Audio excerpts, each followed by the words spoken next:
আসসালামু আলাইকুম এভরিওয়ান। আজকে আমি তৈরি করে দেখাবো ম্যাঙ্গো মিল্কশেক।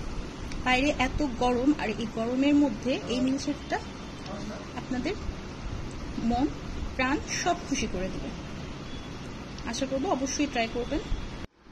ম্যাঙ্গো মিল্কশেকের জন্য আমি এখানে প্রথমে দুইটা পাকা আম কেটে নিয়েছি।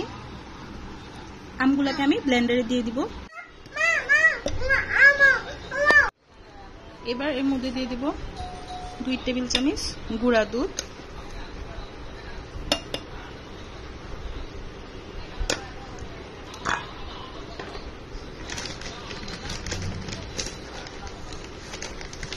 তিন টেবিল চামচ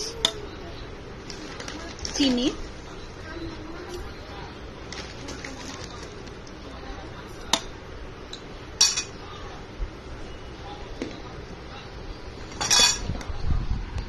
আমি এখানে একটা ম্যাঙ্গো আইসক্রিম নিয়ে নিয়েছি। আপনারা চাইলে যে কোনো ব্র্যান্ডের ম্যাঙ্গো আইসক্রিম নিতে পারেন বা ভ্যানিলা আইসক্রিমও নিতে পারেন।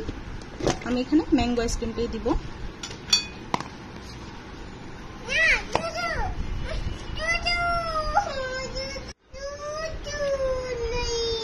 এর মধ্যে 2 গ্লাসের মতো ঠান্ডা পানি দিয়ে দিব।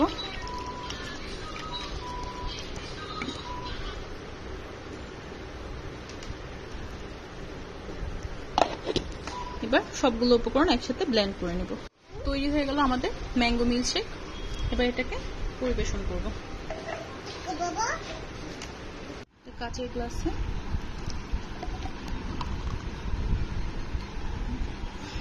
দিয়ে পরিবেশন করব।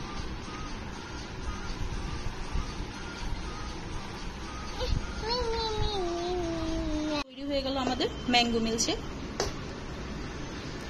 রেসিপি পছন্দ হলে আমার চ্যানেলটা অবশ্যই সাবস্ক্রাইব করে দেবেন।